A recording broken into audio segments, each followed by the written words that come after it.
Hi guys, welcome to my channel. आज फिर हम एक मज़ेदार रेसिपी को लेके तैयार है और वो सभी लोग बनाते हैं, पर सबका बनाने का तरीका अलग अलग होता है। वो है हमारा कच्चे आम का अचार।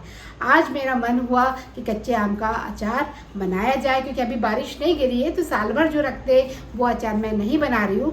मैं यहाँ इंस्टेंटली खाने वाला अचार बना रही हूँ, जो कि हम अभी बनाएंगे और अभी दाल चावल के साथ खा लेंगे। तो चलिए शुरू करते हैं इंस्टेंटली बनने वाला आम का अचार।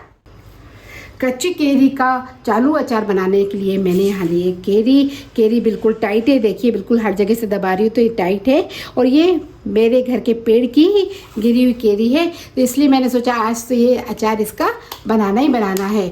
दूसरा, यहाँ मैंने लिया है कलौंजी, कुटी हुई लाल मिर्च, काले मस्टर्ड सीड, हल्दी पाउडर, सौंफ और काली तिल्ली, और यहाँ लिया है मैंने मेथी दाना और जीरा, थोड़ी सी अजवाइन और कुटी हुई हींग, और साथ में मैं ले रही हूँ नमक स्वाद के अनुसार। तो चलिए हम बनाते हैं अचार। अचार बनाने के लिए सबसे पहले हम थोड़ा सा मेथी दाना इसमें डाल देंगे, क्योंकि हमें आज एक ही केरी का बनाना है, तो आप ज़्यादा मेथी दाना मत लीजिएगा।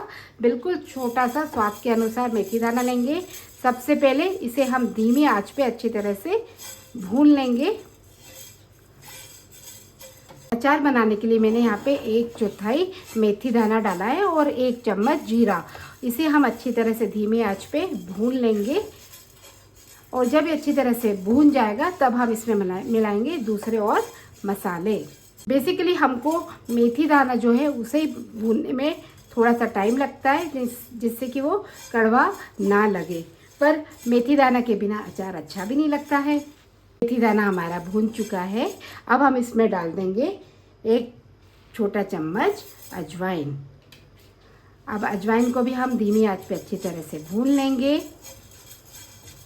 आप ये सारे काम धीमी आंच पे ही करिएगा, नहीं तो मसाले जल जाएंगे। और खड़े के मसालों को आप थोड़ी देर तक भूनिए। बाकी हल्दी, मिर्ची और हींग, इसे आप भले कम आंच पे और कम देरी के लिए भूनिएगा। अब हम यहाँ डाल देंगे थोड़ी सी सौंफ डालने के बाद भी हम उसी तरह से भून लेंगे। अब हम यहाँ डाल देंगे 1 चुटकी हींग पाउडर, जिसे हमने कूट लिया था। इसे भी हम अच्छी तरह से भून लेंगे। हम यहाँ डालेंगे आधा चम्मच मस्टर्ड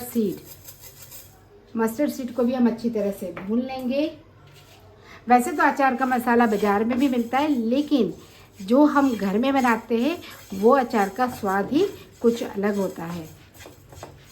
ये सारे के सारे मसाले अपने घर में बने हुए और पूरी शुद्ध तरीके से बने हुए हैं। अब हम यहाँ डाल देंगे 1/4 काले तिल और 1 बड़ा चम्मच मिर्ची का। यदि आपको मिर्ची कम लगे तो आप बढ़ा भी सकते हैं, क्योंकि अचार तो जितना तीखा होता है उतना ही अच्छा लगता है। साथ के साथ हम डाल देंगे 1 चम्मच हल्दी पाउडर, और इसे भी हम धीमी आंच पे भून लेंगे। अच्छा, इसे भूनने के लिए आपको ज़्यादा समय नहीं लगेगा, बहुत कम समय में आप हल्दी और मिर्ची भून लेंगे। मिर्ची और हल्दी को ज़्यादा समय नहीं लगता है।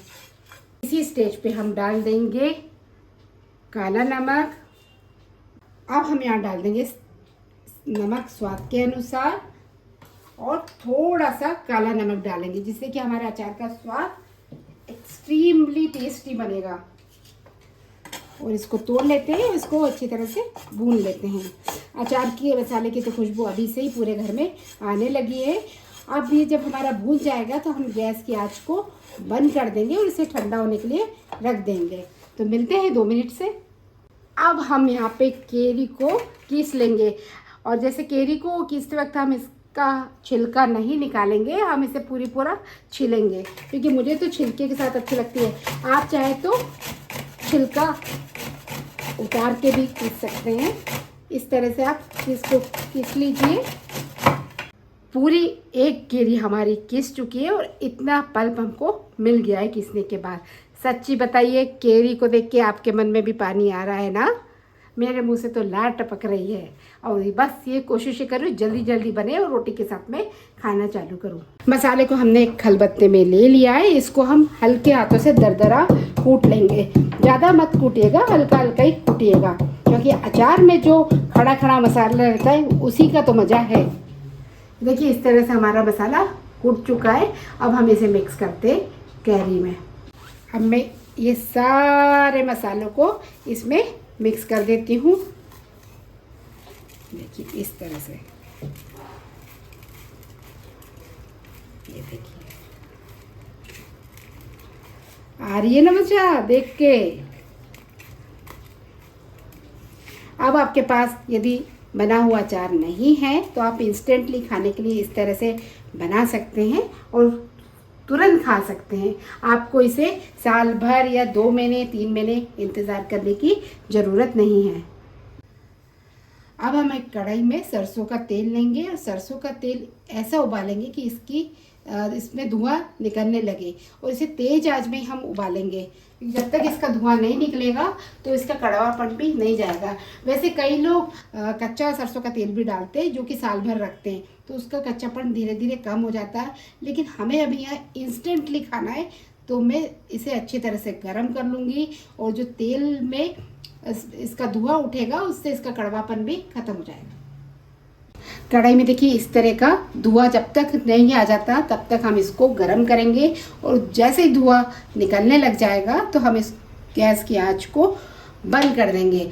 इससे हमें 2 फायदे होंगे। अक्सर लोगों को सरसों का तेल खाने के बाद सर दर्द होता है, यही प्रॉब्लम मेरे बेटे को भी होती है। वो सरसों का तेल खाता है तो उसे सर दर्द होता है, पर जब हम इस तरह से सरसों का तेल उबाल लेते हैं तो इसमें आपको ये शिकायत नहीं मिलेगी और कड़वापन भी इसमें नहीं लगेगा। तो चाहे तो आप इसको उबाल के इसको ठंडा करके फिर आप अचार में डालिएगा या फिर आप सीधे ही कच्चा सरसों का तेल डाल दीजिए।